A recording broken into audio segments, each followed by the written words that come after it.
Hey folks! This week's episode is going to be a bit different from the norm, though veterans of the channel may recognize the format, because I'm continuing our storied tradition of diving into each new edition of DreadXP's DreadX collection.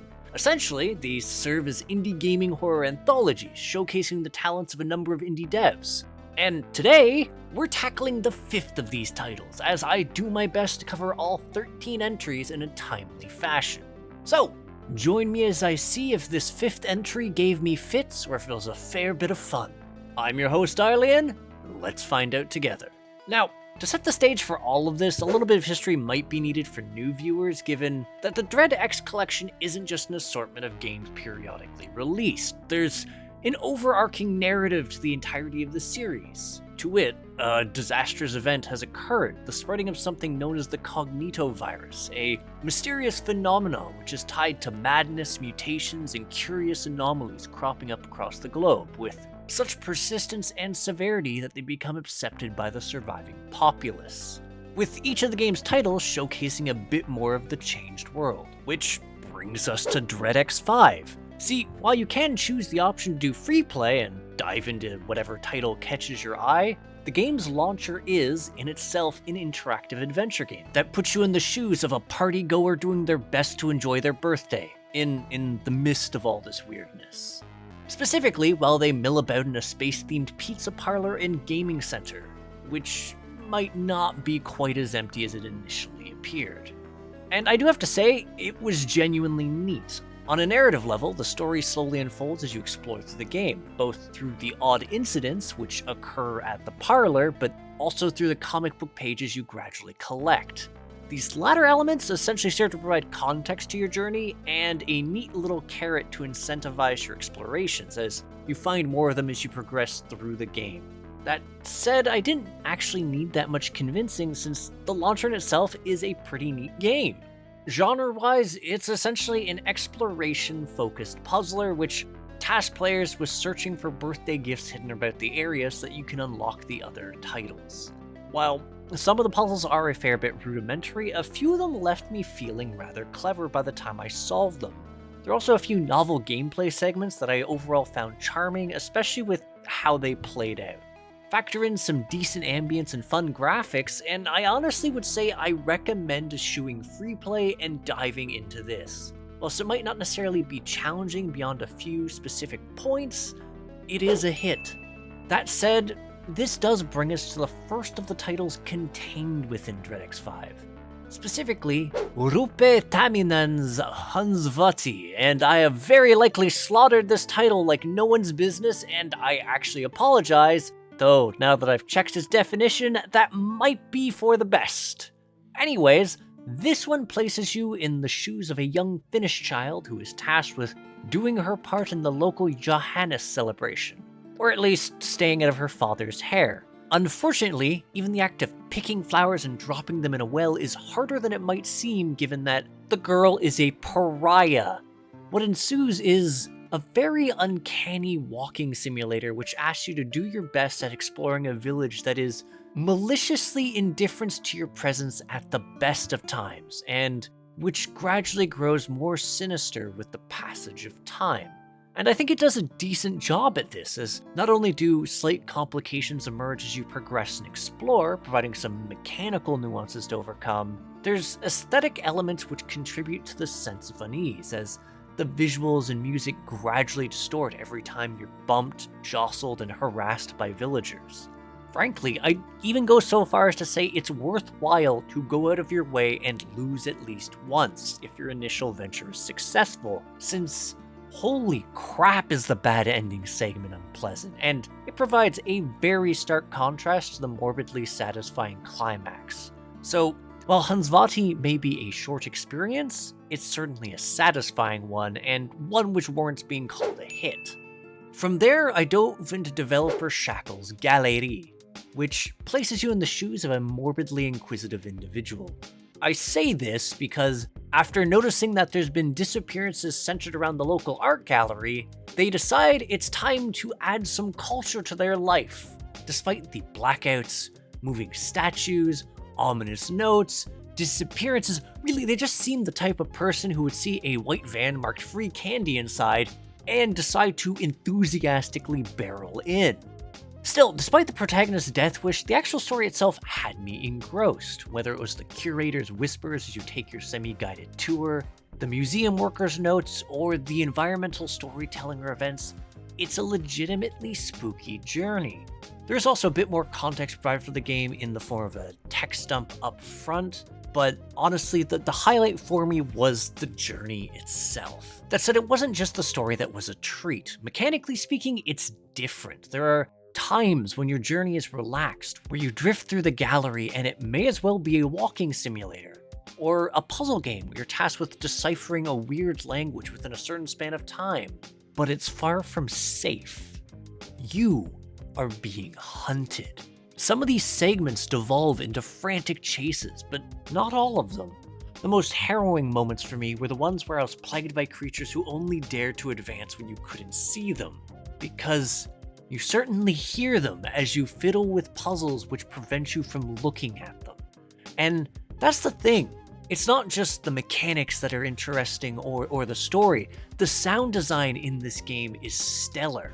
While the ASMR elements intrinsic to the tour guide didn't quite give me the spooky tingles, though they may for some, being able to hear something drawing closer while you can't see it is done dreadfully well here, or being able to ascertain its orientation by the sound of it interacting with elements of the level.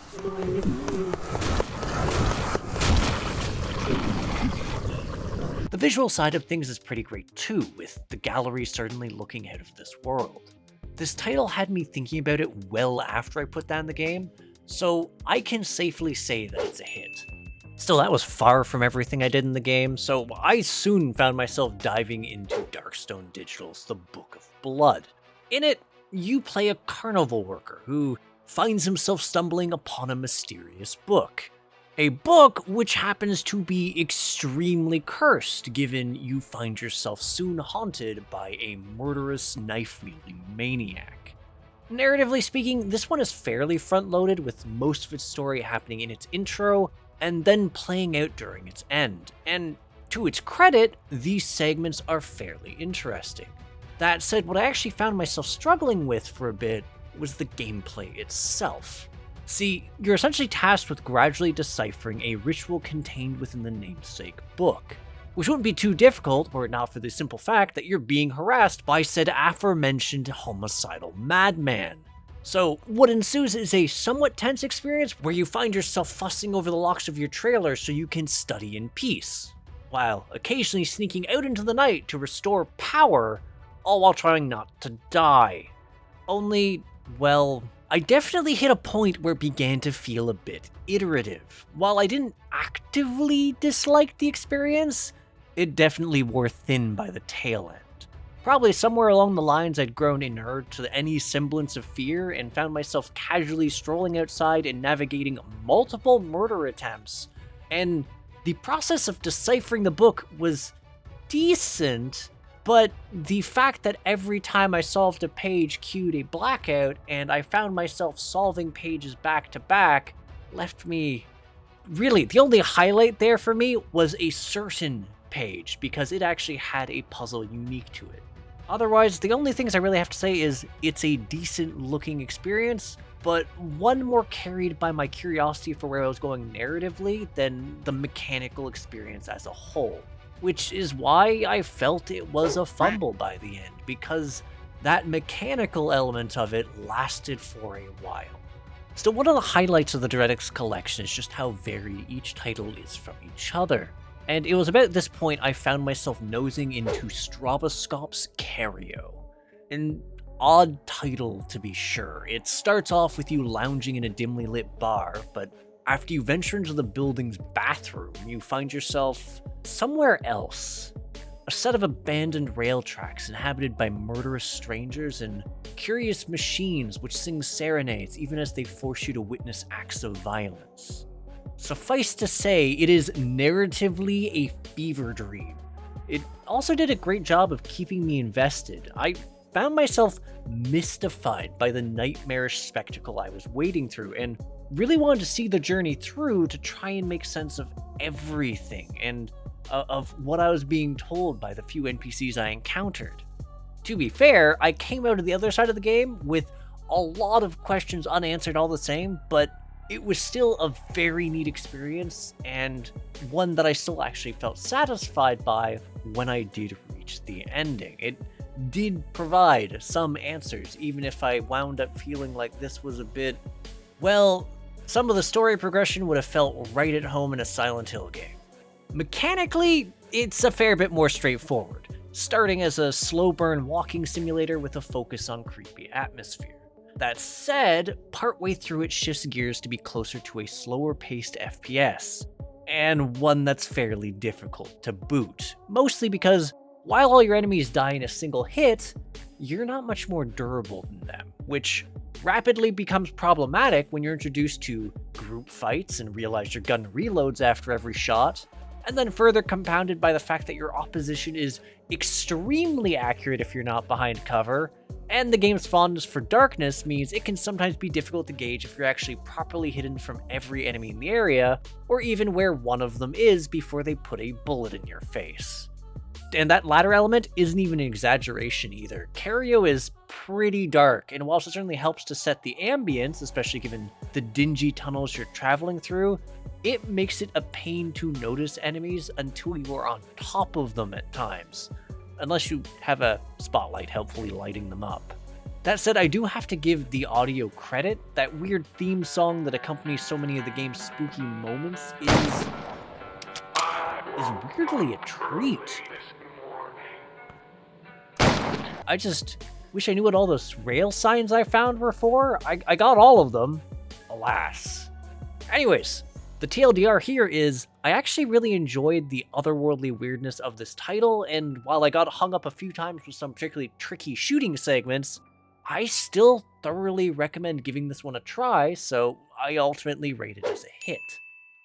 Which brings us to Visceral Error's Rotten Stigma. This one puts you in the shoes of a man investigating his daughter's disappearance, and the strange cult associated with it, which I can't actually say much more about this one without spoiling it, but I will say that where Cario gave me Silent Hill-ish vibes, this one is very much an homage to that game, and I mean this on all fronts. The notes scattered about the area very much feel akin to the way those games would flesh out their lore, and the overall tone as you progress feels otherworldly and bleak. The combat is also apt to feel familiar to veterans of the franchise, though the melee did feel rough around the edges, to the point that I found it almost unavoidable to get hit back whenever I was in melee with something, and left me feeling grateful that there was an ample amount of pistol ammo to be found, and a somewhat generous amount of healing items to acquire. That, and the level design actually does give you a fairly ample amount of room to run around enemies, so that was at least viable.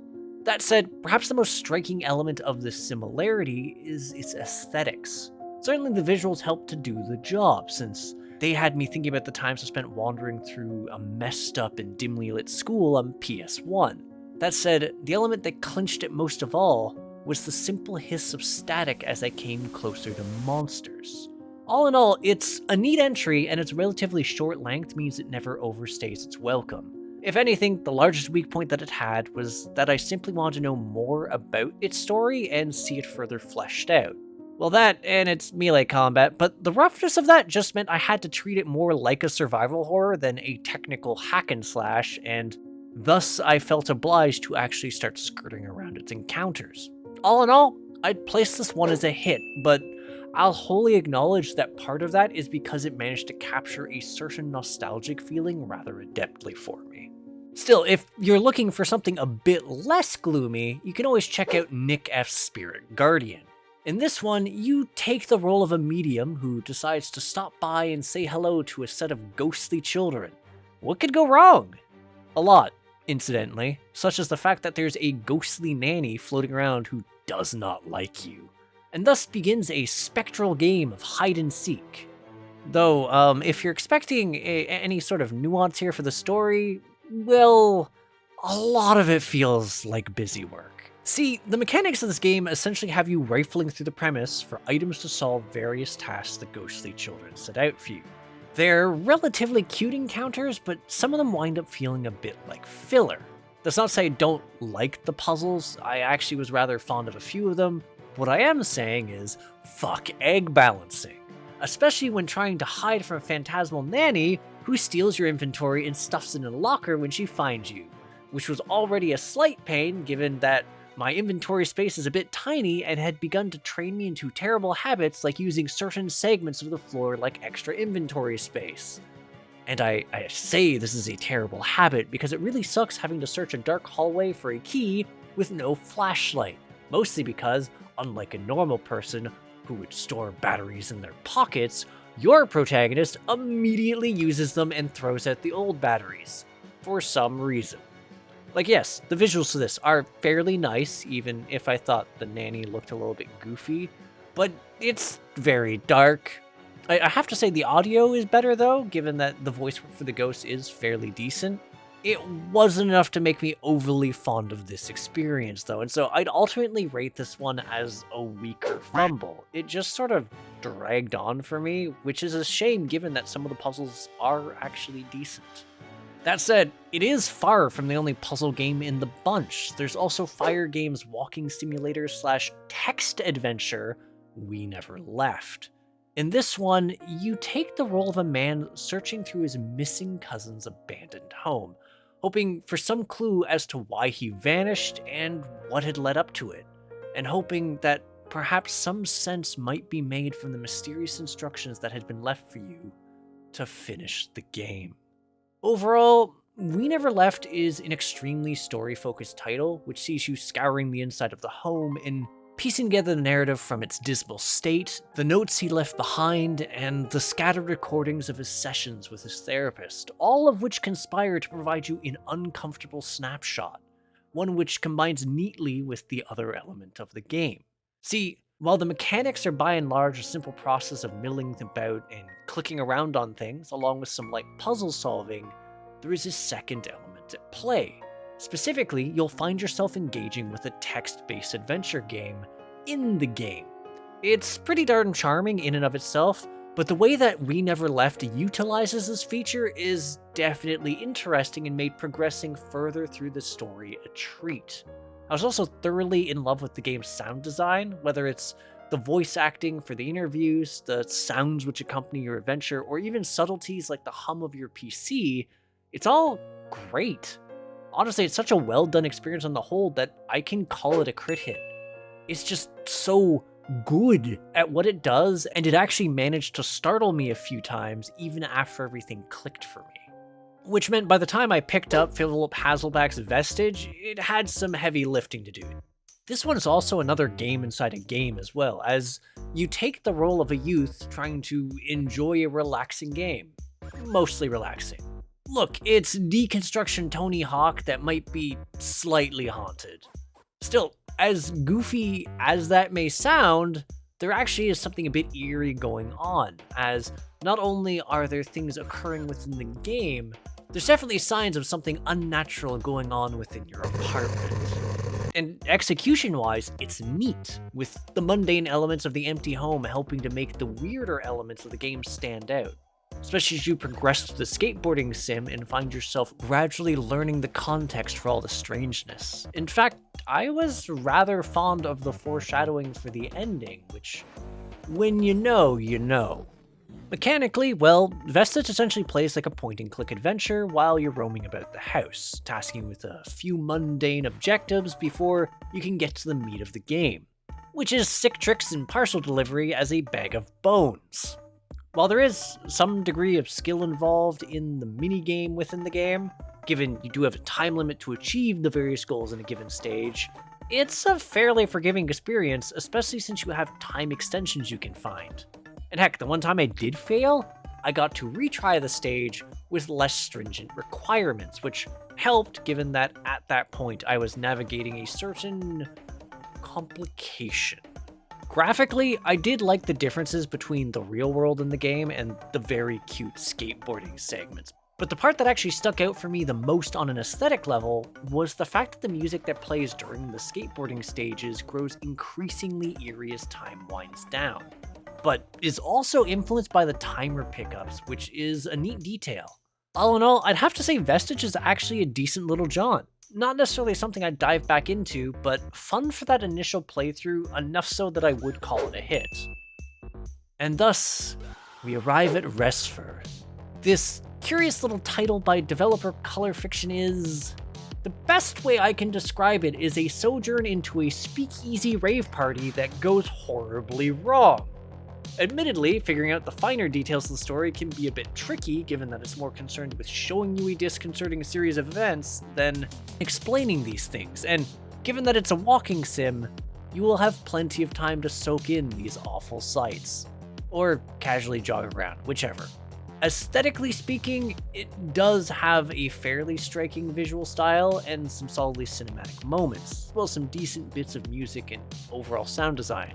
However, that didn't alter my overall feelings on the experience. You might notice that I haven't really said anything mechanically, and that's because, beyond a few brief moments, I didn't really find myself hooked, since it ultimately just had me walking from point A to point B, and that left me walking away from this with the experience that it was a fumble. That said, if you do enjoy slower paced titles, you may find yourself curious about I. Williams' Ludo Malika. In this, you play a curious teen who, upon being left to their own devices, decides to crack open the verboten board game that just happened to be kicking around their home.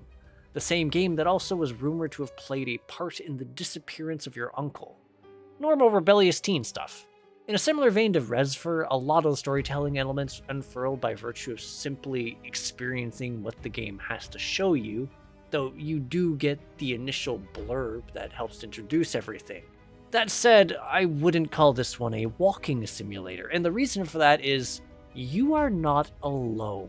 As you interact with the Ludo Malika board, curious phenomena begin to crop up around the home, obliging you to flick off lights, close doors, and otherwise stay safe.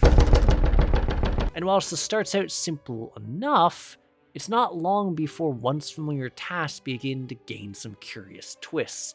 I'm just gonna come out and say this, as much as it took me a little bit to get into this title, it made good use of building suspense and repetition, and the gradual introduction of mechanics helped to keep things fresh, despite my initial fears that it was going to be a rote experience. Also, the sound design in this is good. Like, I found myself checking my door a few times when I heard something in the game, because I screwed up and thought it was something else. All in all, I'd say the experience is strong enough to warrant being called a hit, providing a decent slow burn experience for those who enjoy that sort of thing. But with those walking simulators addressed, we now have Matt Reeves' Beyond the Curtain. An otherworldly, well, it's not exactly a walking simulator. For one thing, you can jog. For another, you're being stalked by some otherworldly puppets, all because you had the gall to fall asleep during a play. Narratively wise, what you see is what you get for the most part, though the ending was definitely a treat. That said, the majority of the game's focus is going to be on the experience of navigating the otherworldly stage you find yourself in. The game actually recommends that you don't run if it's not necessary, and to its credit, it does provide you a decidedly atmospheric and incredibly spooky stage to traverse. One whose stillness makes the sound of your footfalls echo, and which highlights the hollow clicks of the various wooden mannequin figures hanging from the ceiling. Also, proceed to eschew the game's warning about not running and prepare to run a lot. I mean, less because it's a very long walk, though it is a really long walk, and more because the game does give you the occasional incentive to hustle. Honestly, it's a fairly mechanically simple premise, but its execution in that regard is still fairly neat, and when in tandem with the lovely ambience provided by its graphics and sounds, I found myself warming up to it, enough that I did find the experience to ultimately warrant being dubbed a hit.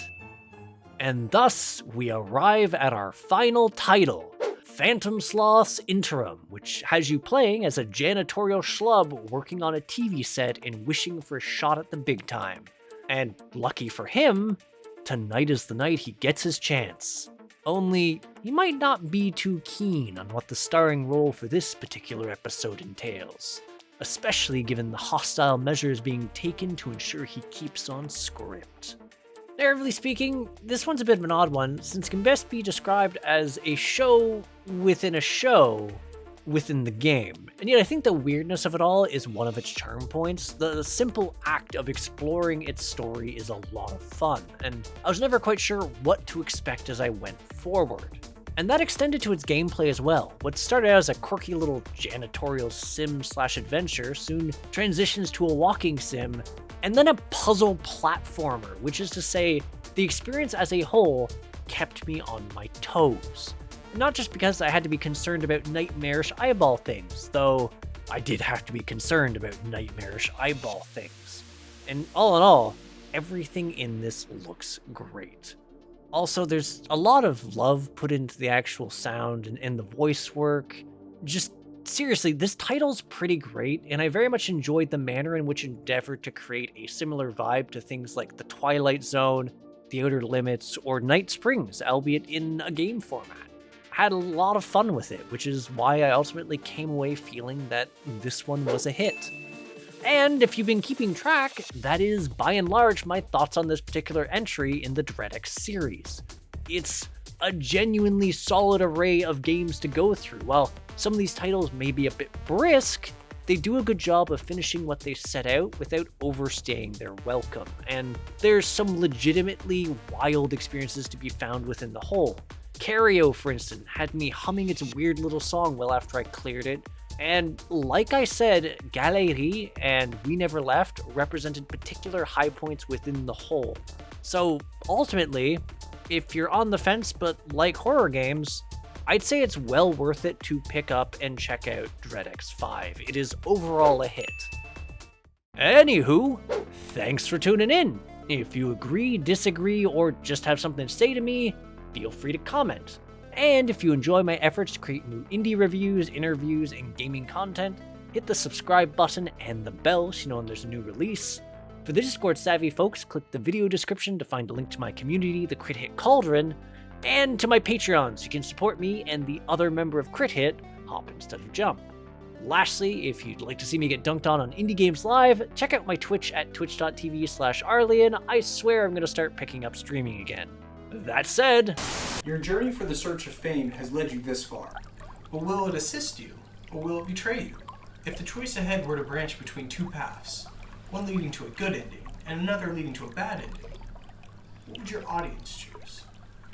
Take care till then, folks.